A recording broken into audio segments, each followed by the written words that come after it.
Brian is the boss and he loves those movies. He's got a collection that rivals Prince Louis. Whether horror, western, or kung fu, Mr. Crisco has an epic collection for you.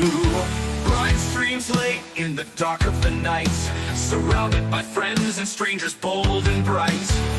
Above the moon shines with a ghoulish glow, reflecting fast cuts at page, transitioning what we know. Brian's movie nights, Brian's movie nights. Best get into a chair and get out of sight, because you're blocking the view of the extravaganza of film slew. Brian brings out the best of Western film, and his thoughts smolder like a kiln as he reflects the future and the past, of which of this art will hold and last. Brian's movie nights, Brian's movie nights. Just get into a chair and get out of sight, because you're blocking the view of the extravaganza of film slew.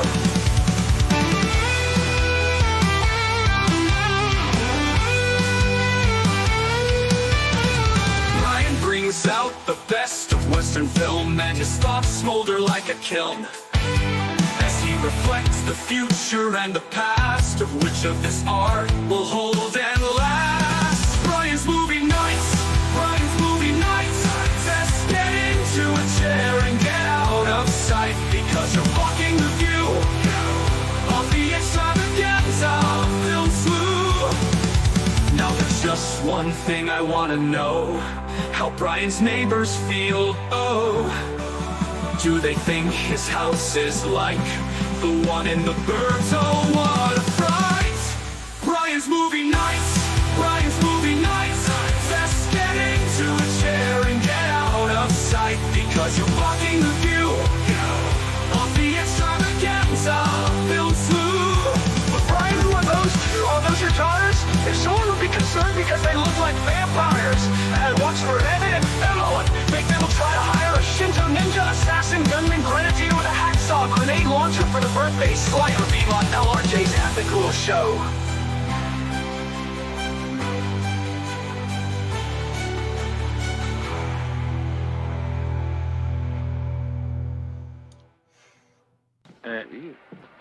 Can I tell you something? What? Fuck you.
Bastard sword.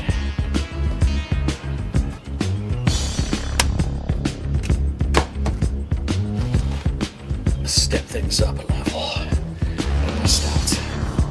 Die große Messiah.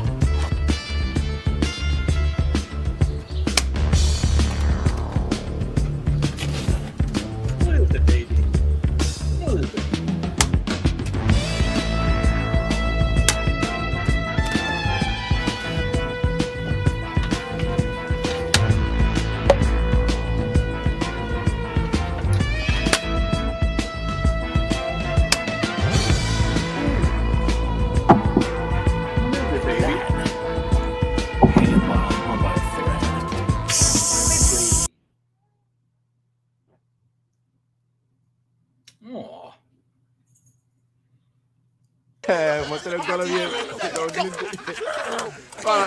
Hey, nee, bu ko jox bay dox ko ko bay. Hey, bu ko non non non non non, ko jox ko. Yow wër nga. Doomu la lay rey bu ko jox sala. Ko ko min la. Ku jox sala. Yow wër nga. Ah!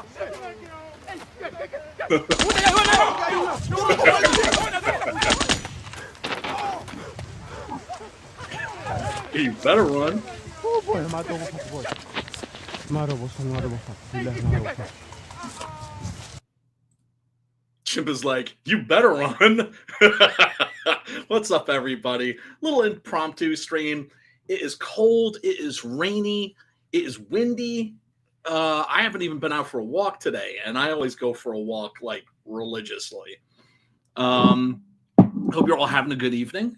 Hope everything's cool. I just thought I'd do a little impromptu stream because I can't seem to get any work done. You know, I'm supposed to be working on scripts. I'm supposed to be working on videos. I'm supposed to be working on this. I'm supposed to be working on that.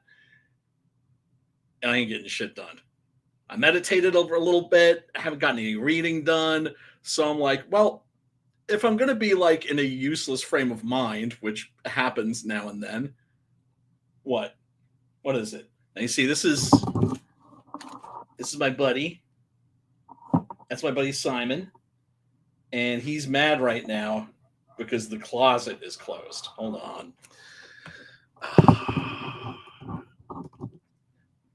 Yeah, no, I know, but it's like, it looks better on the camera if, okay, all right, okay, I understand. I'm your bitch. Hold on. There you go. There, does that make you happy? He leaves the room. It's like, it's classic cat behavior. You know, and he's just like, open the door, please. Like now. And I open the door and then he just splits. It's like, you don't want to go in there? He's like, nah, I just want the door open so I have that option of going in there. Classic cat behavior. No, now he's back. You gonna go in there? Huh? Am I a good cat butler? Anyway, I figured there's something I wanted to do a little bullshitting about, and that is sword fights in movies and comic books. Because there is a channel I want you all to check out called Andoria Fighting Arts. Let me see. Let me make sure I get that.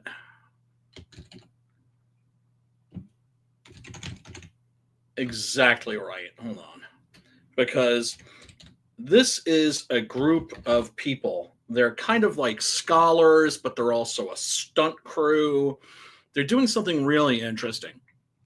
There's been a movement that I'm surprised more people haven't heard of it. It's one of those things where it's like huge, but most people don't even know that it exists. Kind of like metal. Metal is kind of like that. But yeah. There are these people who like to gather and swing these at each other's heads. And I used to be one of those people, and I miss it. I miss it terribly. Anyway, a while ago, you had people that were martial artists in other fields, right? Like the Asian martial arts, right? Like they were doing karate, or they were doing kung fu, or they were doing Muay Thai, or they were experimenting with different martial arts. And they thought, hey, there are these old German and Italian fencing manuals.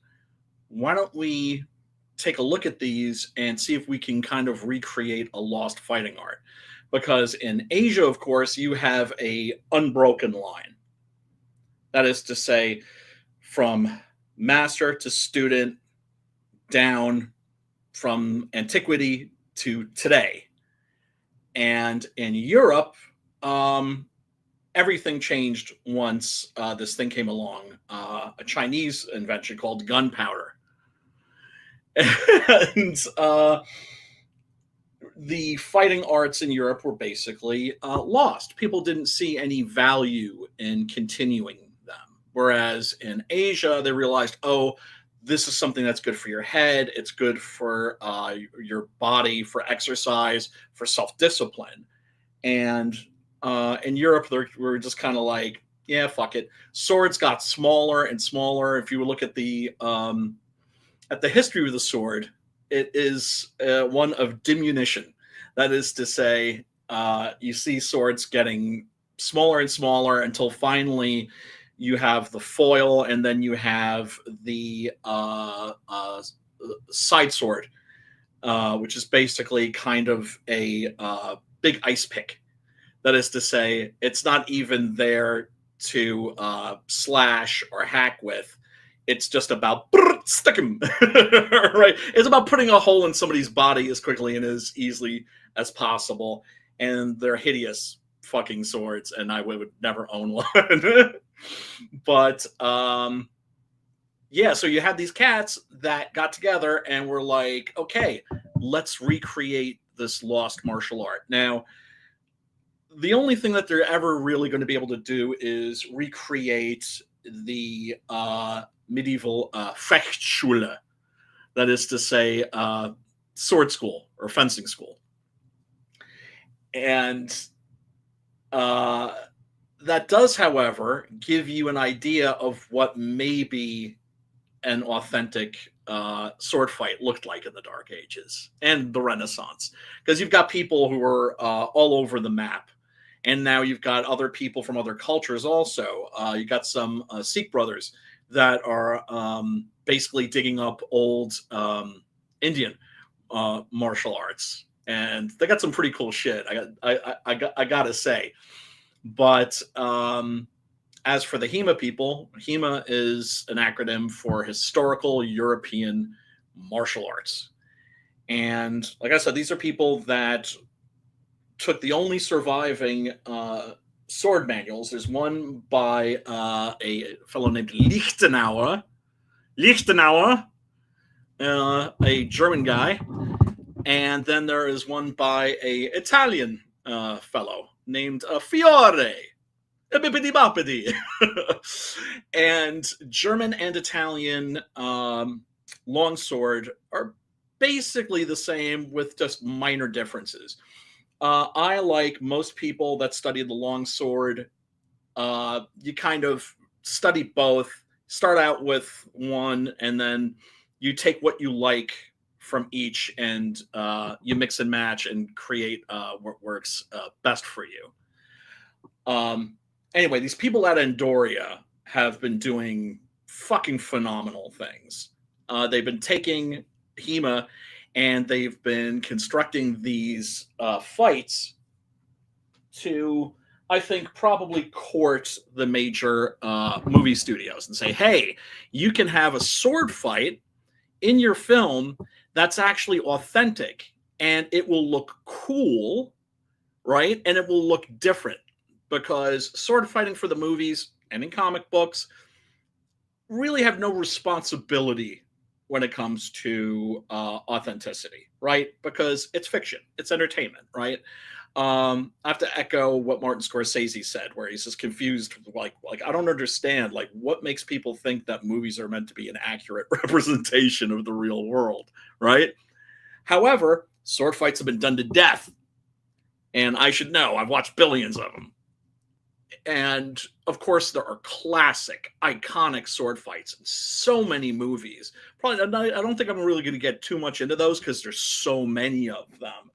The sword fight between Errol Flynn and Basil Rathbone in The Adventures of Robin Hood, all the way up to some more recent films like the fight that occurs at the climax of Rob Roy, which is completely unlike any sword fight that had ever come before it.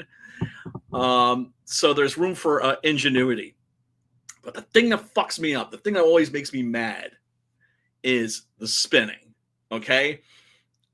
That's one of the problems I have. Like when I play the Witcher games, I have to install a mod that's a no spin mod, right? Because he's always doing these spins.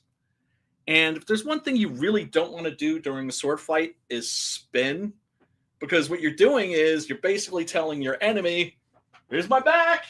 You got a full it may be a split second, but you got time to shank me in the back as I'm coming around, and there's also no practical reason for it. It's just stupid. It's retarded, okay?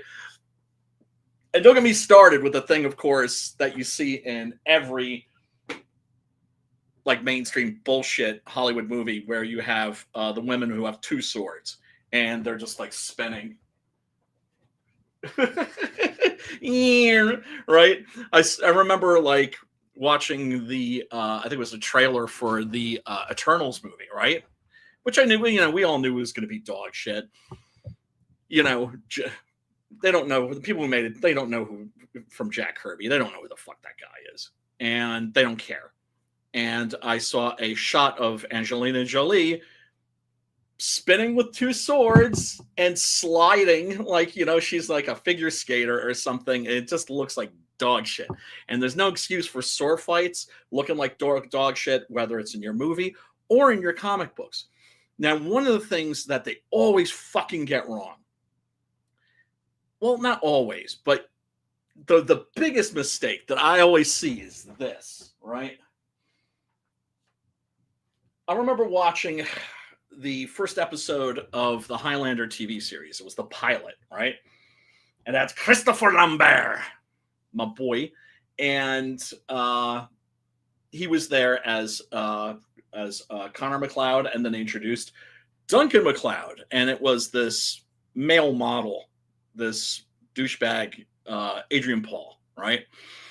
And right in the beginning, in the first 5 minutes, I know we're in for a shit storm. I know we're in for shit because he comes out and he's holding his sword like this, like a baseball bat. This is not how you hold a fucking sword. Okay?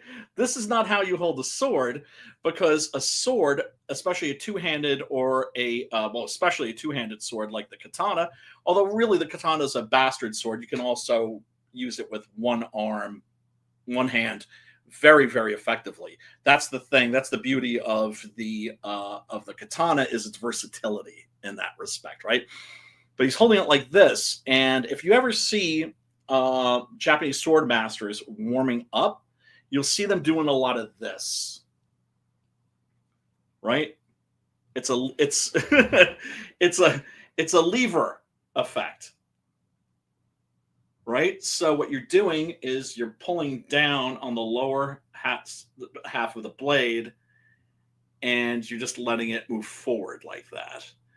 Another thing too, of course, I could teach somebody how to use a sword probably in about 15 minutes. I remember seeing that Highlander episode, and I was thinking if I'd been on the set, I would have said to the director, give me 5 minutes with this guy. 5 minutes, and your show is going to look 100 times better.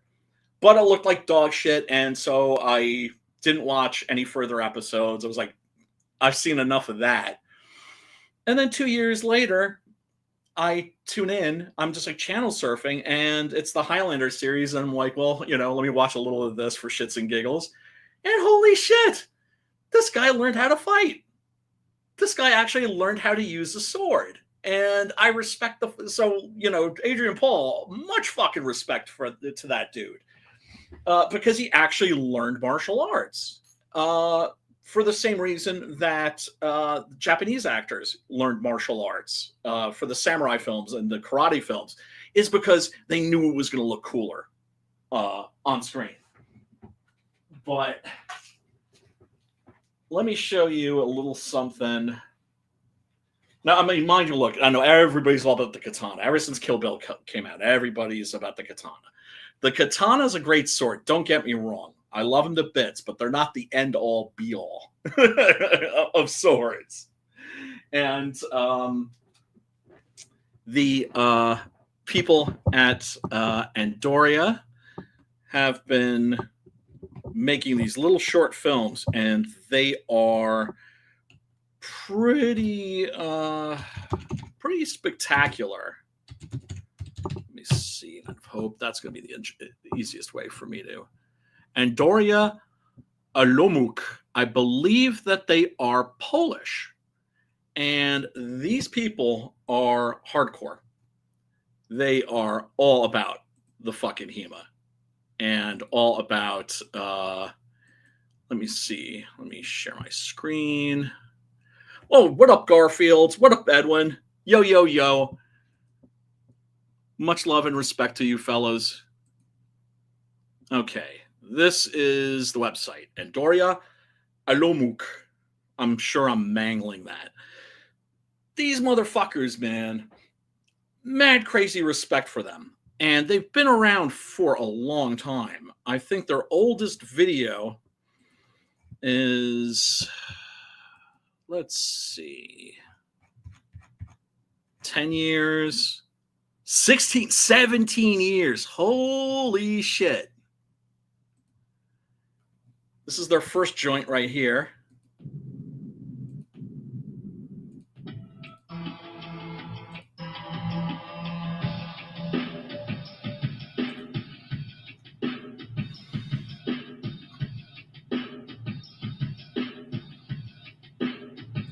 All right, not too impressive, but like you're watching this, okay, this is like the first thing that they did, right? You have to learn to crawl before you learn to walk. You have to learn how to walk before you learn to run, and so on and so forth.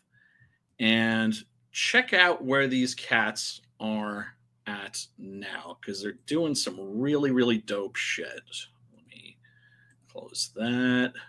Yeah, I'm trying to get somebody to make a animated avatar so you don't have to look at this face too much. But let's see. Yeah. Oh, yeah. That's a cool one. Right. There's a battle of the Landsknechts. Mesa versus Mesa. Peasants versus Knight. That's really interesting. We're going to definitely take a look at that. Oh yeah, and then they got the Swordfight Club. Let's see. Why am I? I'm sorry, everybody. I'm boomering like a motherfucker. Let me just run this from the website. And trying to find the one that I think is a really, really here it is. Andoria Longsword Duel. Now, I don't know if you're getting any sound here, but check this out.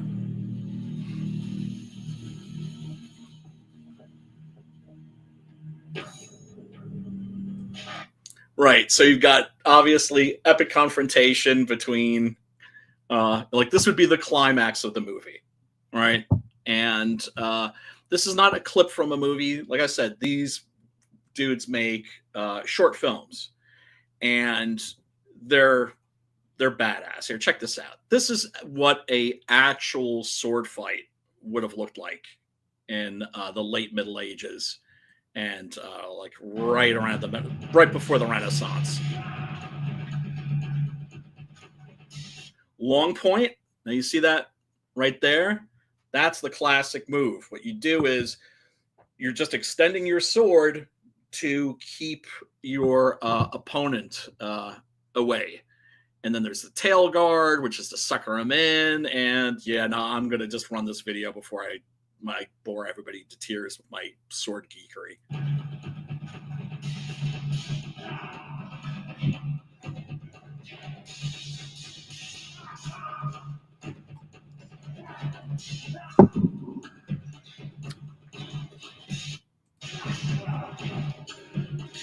Also, very physical. Part of historic European martial arts also involves unarmed combat, right? Which is basically Greco-Roman wrestling. But there are also kicks and punches and blade slapping, all this other stuff that goes on in HEMA. Now you see what this dude is doing right here. You don't see that very often in the movies. He's half swording. The guy on the right here, you'll see that he's grabbing the blade.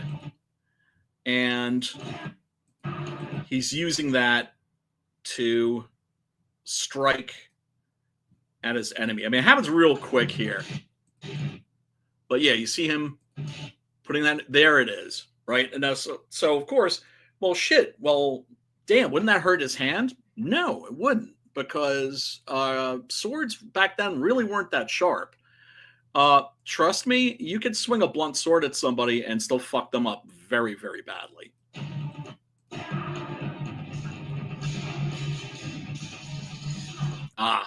That's called winding right there, blade winding. That's where your blades connect, and you're trying to maneuver yourself into an ideal position to strike. There it is, right there. Now, you don't see that in many movies or comic books, and that's a shame because it looks so cool on film.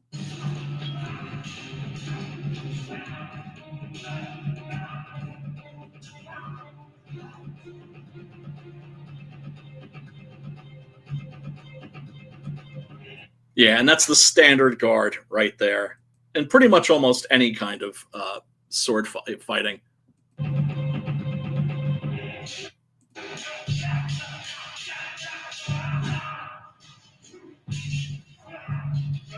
First blood.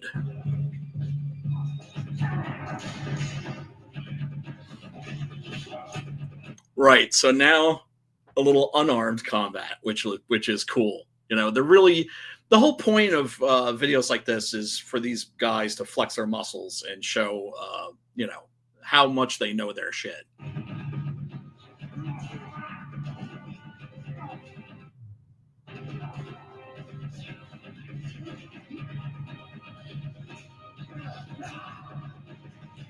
And yes, even in ye olden days, where did most fights end up? Most fights ended up on the ground.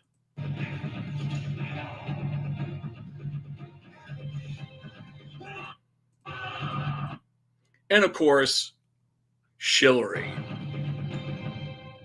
He's like, I got your sword. But what's he going to do? He's going to do the Chad move, of course. Chad move.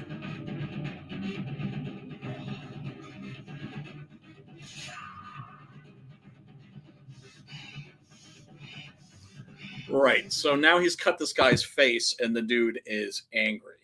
Anybody that knows anything about martial arts knows that if you can get your opponent angry, you've got them.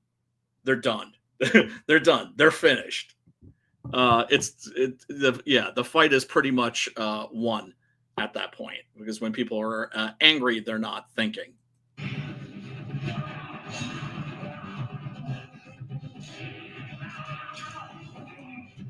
little more half sorting there.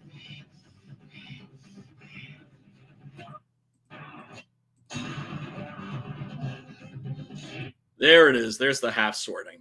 Half sorting also kind of allows you to use the blade as a spear. And the important thing to remember, the big difference I always say, I always try to mention when I'm talking about swords, big difference between European swords and Japanese swords and Chinese swords, just Western versus Asian swords, is that Western swords are very much about the whole sword being a weapon, right? Like you got your katana. Where's the nasty part?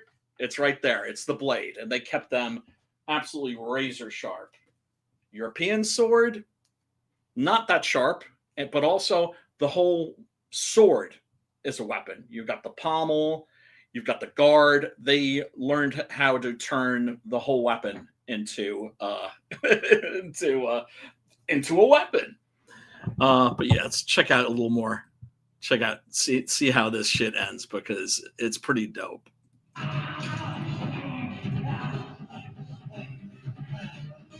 Oh, the frustration.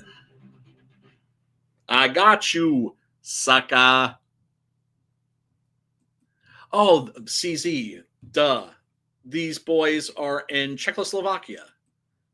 I said Poland. We're not that far off, but still you know, much apologies to them. And they've just gone on doing video after video. And there's another really bitchy one right here, one that I love, called The Night of Hope. The Night of Hope. And you can tell they got more ambitious in terms of their filmmaking. Let me see if I can load this as an audio clip. That way I know that there's sound. And let me see. Oh, duh. Yeah. Check the sword fight folder. That might be a good idea.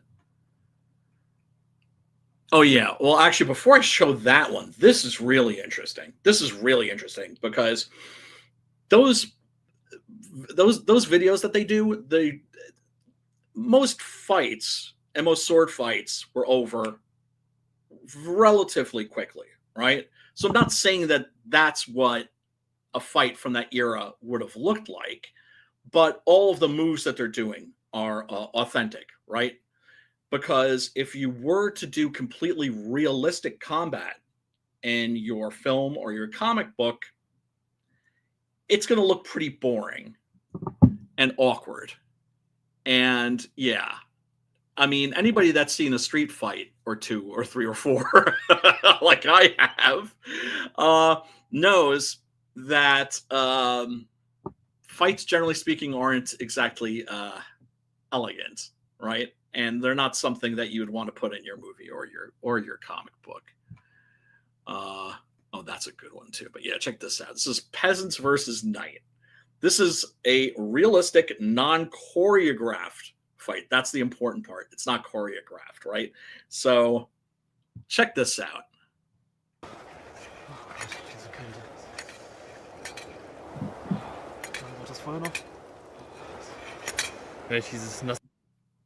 Their bitch asses are cold. I mean, obviously a lovely day for it. I mean, look at that mist. Gestrüpp hier anbekomme. These guys are trying to start a fire. Ich darf wieder zurückkehren. Ich möchte unter Alter mich zurück. Yeah, they're speaking Deutsch. Irgendwann hole ich Kein mir zurück. eine Frau, 10 Kindern und einer Magd. Weißt du, Bauern und Briganten haben vieles gemeinsam. Yeah, so these guys are basically brigands. These are guys that were like highwaymen. That is to say, lying in wait for somebody to walk by so that they can rob their ass, maybe kill them, maybe rape them. Basically, bad guys.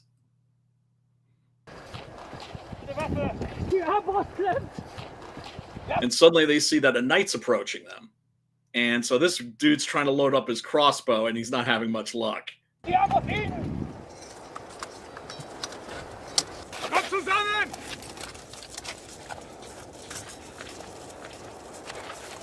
Right, so they're forming a phalanx there.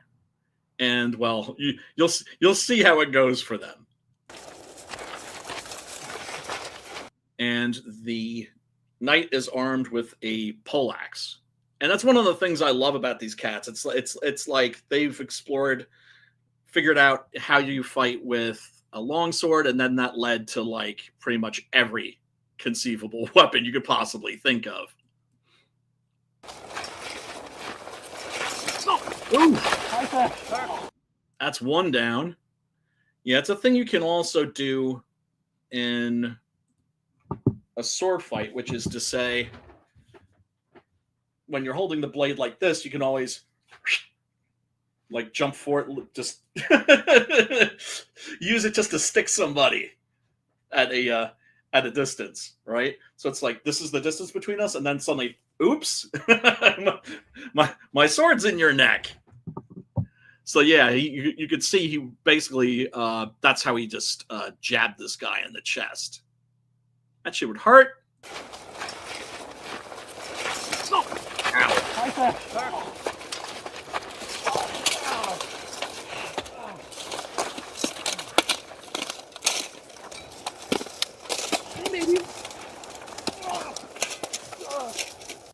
Now, the thing about armor is that people think that medieval plate armor, that it was difficult to move in.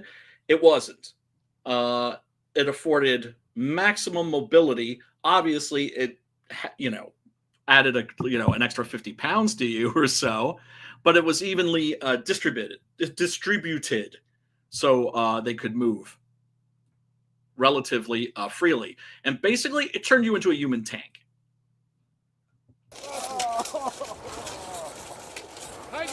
So this guy's got him hooked by the neck. This dude's coming in with a spear, but now he's got the mace, and now he's just beating on this dude with a mace. Ow!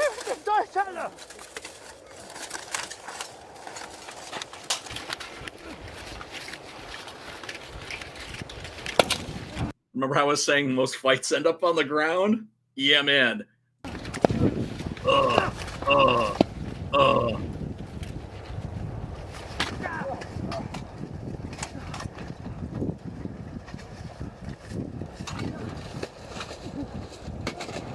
See ya! Wouldn't want to be ya.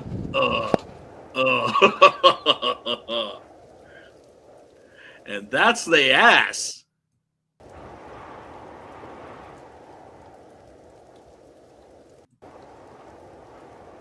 Food for the crows.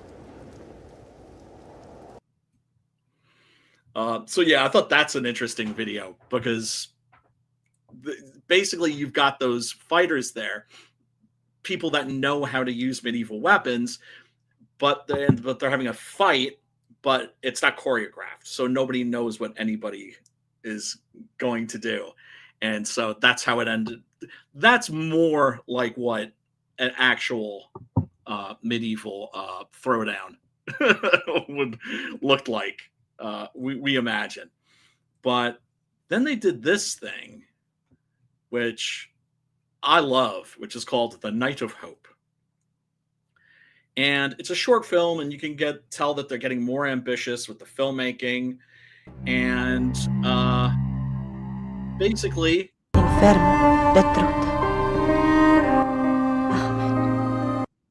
right, so you've got this young lady who's been taken captive by these scum fucks, and she's praying for salvation, and she's a resourceful gal and manages to get hold of a dagger to cut her binds and slip away from these bastards.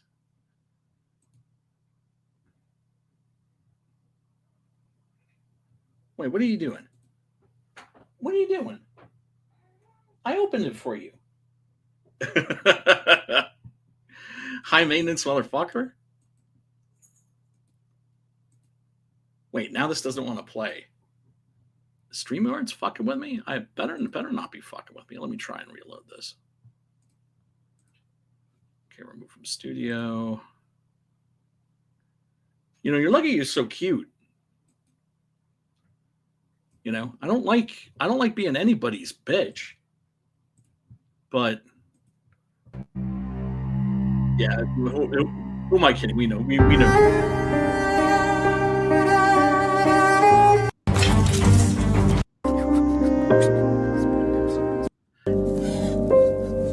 Yeah, so basically, this girl gives them a very, very good chase, but they catch up with her and they surround her, and intend on doing very bad things to her, obviously. But then comes salvation.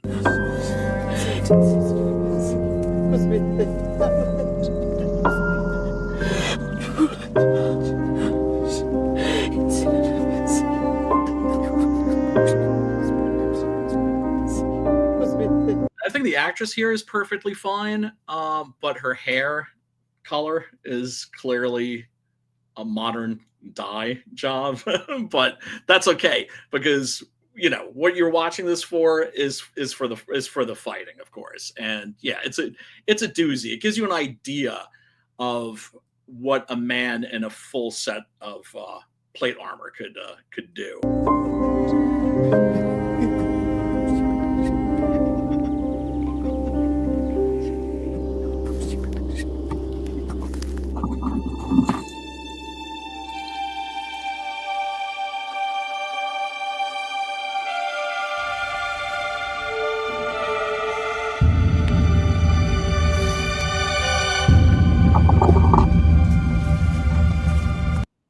so she's totally screwed, and these motherfuckers are just, you know, surrounding her, just looking down at her, and letting her know, like, yeah, like there's no hope. You know, pray all you want, nobody's coming to help you.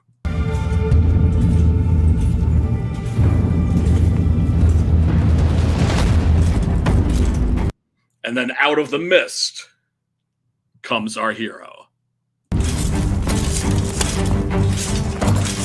Yeah.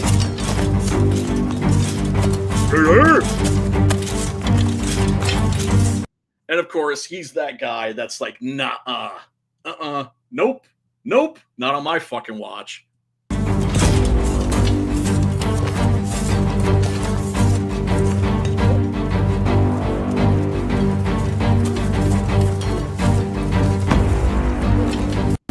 Yeah, and these boys know that they've got their hands full. First of all, because they're fighting somebody who really knows how to fight, right?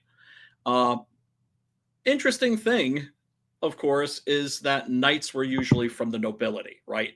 You had to have cash in order to afford a suit of armor like that, because unlike nowadays, the nobility were expected to fight in their own wars, and you know, they would not have armies going into battle unless, you know, they were being led by the person that was waging the war.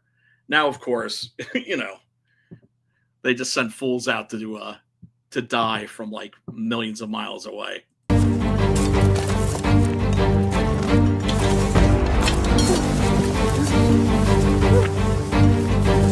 Yeah, he's already half sorting there. Of course, if, you know, you're holding a gauntlet, you're definitely not going to cut your hand. Like, which one of you motherfuckers wants to get stuck first?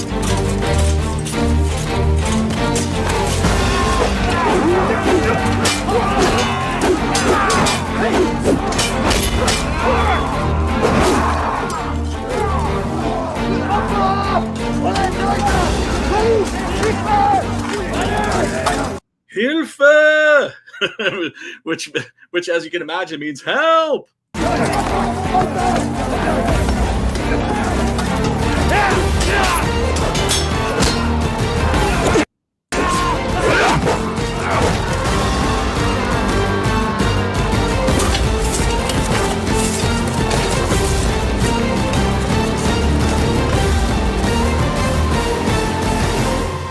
Right, so this guy thinks he's screwed, but of course, reinforcements are on the way.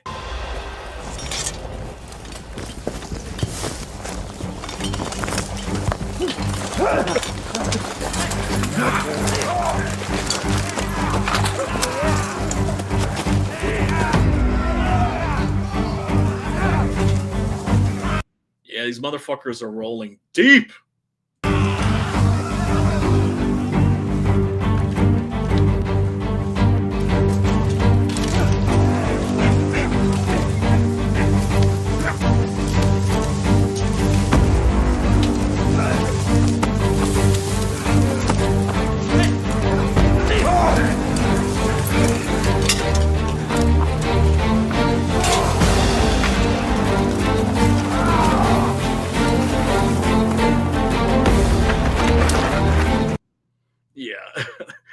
The acting's actually pretty good here, right? The look of fear in this this brigand's face is right on the money.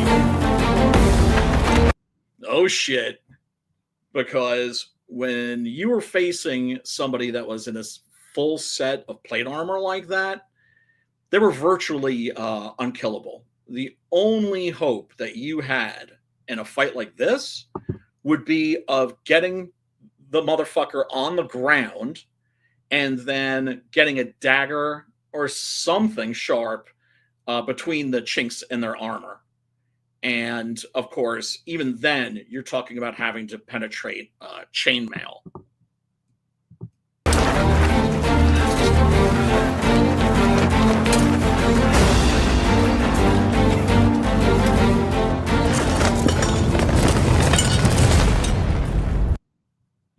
That's called the tail guard, also known as the Fool's Guard. That's the guard that you use when you want an enemy to attack you.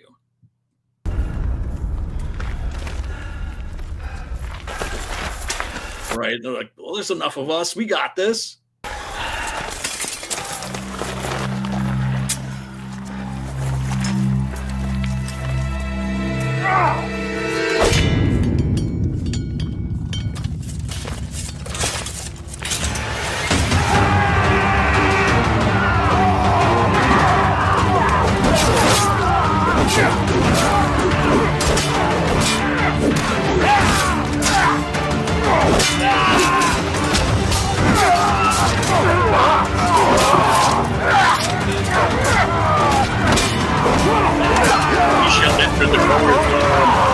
Ye shall enter the gore zone and dwell there forever and evermore.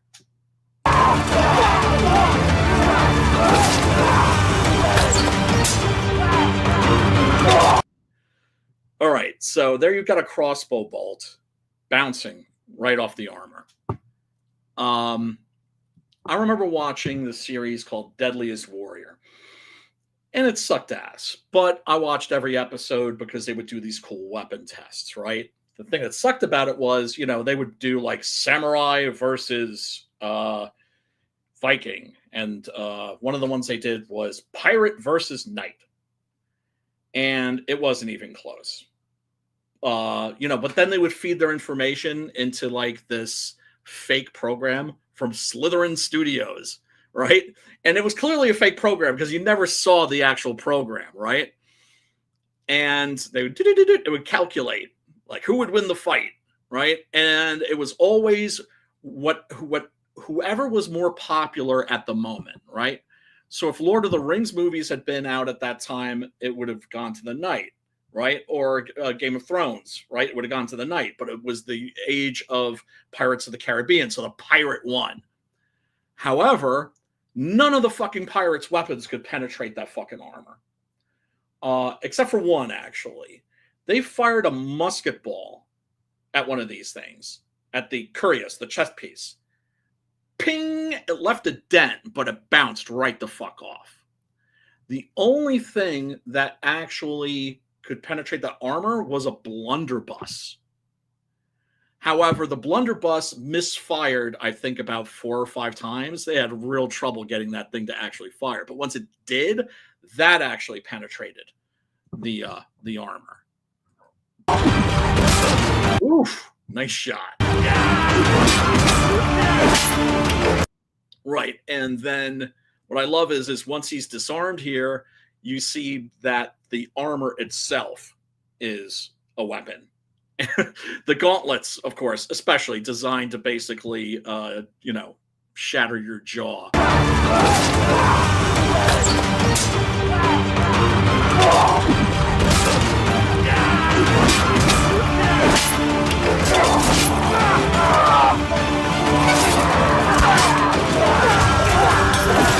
Yeah, one of them managed finally to stick him. Somebody finally got in a fucking shot with the spear, and of course that's, you know, going through chainmail and padded armor underneath that.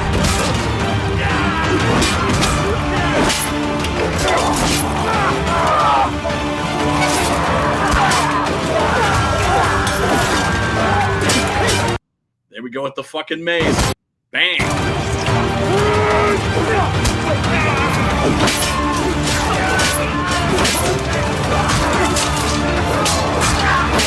So these dudes are just unloading on him and just can't seem to get through that goddamn armor.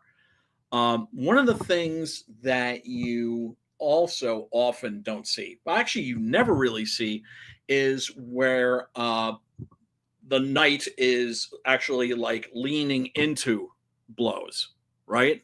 And you see a little bit of that in this. Not quite enough for my liking, but yeah, you know, they would lean into blows sometimes to specifically allow the armor to kind of you know, take the impact.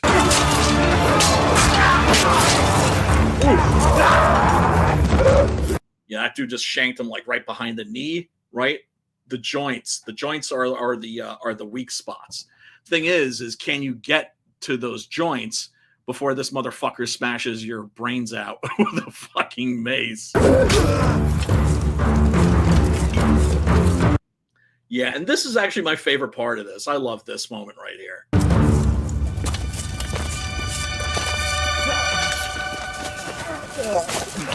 Oh, he just upchucks. Right, and this poor girl is convinced that, yeah, no, it's, you know, she thought maybe she had a chance, but now she doesn't. But this motherfucker, what's he gonna do? He's gonna rally, of course.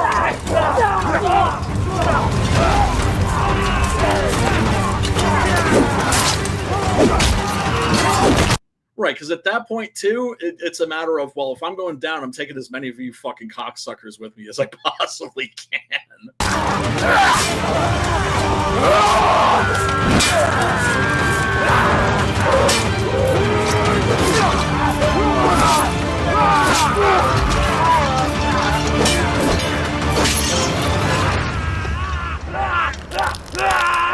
Brunch?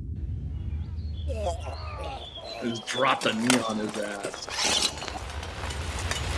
And that, I believe, is a Felchie.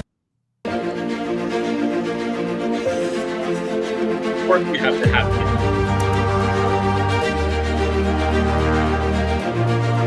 it.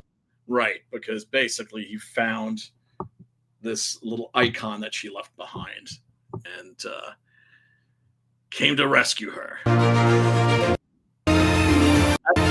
As Knights are so good at doing, of course. At least in the story. In real life, this guy would probably just like ride by you and just stick a spear in you, just for shits and giggles. You know, the nobility, I know this is shocking, could be absolute fucking bastards to the common people. But yeah, I really wish that Hollywood and some of the people making, you know, look, right now, sword and sorcery, high fantasy is back in a major, major way. And I couldn't be happier. The Conan comics that are coming out from France are dope. The Conan comics that Jim Zub is doing right now with Titan are fucking dope. But yeah, it's, you know, basically, if you're going to have a sword fight, don't have your knights or anybody that's supposed to know what they're doing holding their sword like a baseball bat, because there's no mobility there, right? Yeah, no, like this motherfuckers. Like that. Anyway, just wanted to get that off my chest and, you know, send a shout out to these people at Andoria, because they're doing really, really cool shit. Actually, there's one more that they recently did. I think that's really kind of cool. Oh yeah, they got a Langesmesser battle. Also, I got it. This guy's demanding my attention. What, you want a laser toy? My laser toy? Toy. Don't worry, I'll be with you in a minute. Yeah, don't worry. Okay, hold on. Daddy's making a video. He's streaming like an idiot.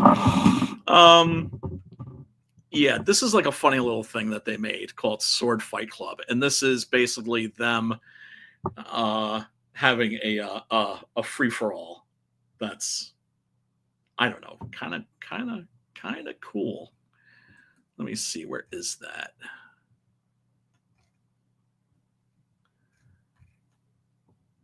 Yeah, so I don't know if these fellows have been I don't know if their expertise has been used for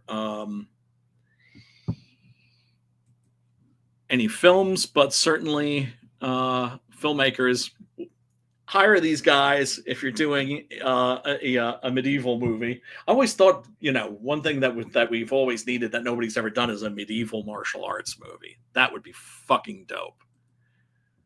But let me take a look at this. Oh shit, this has got. Oh yeah. I can't show this. I can't show this because it's got Black Sabbath. It's got Paranoid over it. Ching, ching, ching, ching, ching, ching, ching. Yeah, so can't fuck with that. Anyway, everybody that's watching, thank you for tuning in. I do appreciate you. Smack that like button if it's not a bother, and hit that subscribe and ring your ding ding dong bell for notifications. Like I said, I've been taking like a little bit of a break from live streaming to focus on making videos. Gonna start dropping those soon. First one's gonna be about Paul Nashi, the great Spanish horror icon. I figured, nobody's doing videos or introductions to these filmmakers that are horror icons to connoisseurs such as myself, but relatively unknown, and that any horror fan really should not be sleeping on. Six Gun Comics still waiting for colors. Once the colors are all in, going to the letterer, and we're off to the races, man. I cannot fucking wait to get that book out to people. Not least of all because I've just been waiting so fucking long, and I know people have been waiting so fucking long for these books, but they are going to deliver, and I intend on hooking you up with something that is really, really cool. So I'm gonna run this little ad, everybody. Six Gun Gorilla Volume 2, The Great Silence, available now on fundmycomic.com. Go there, support it. Luke needs our backup now more than ever, now that certain people are coming at him. And fuck those people.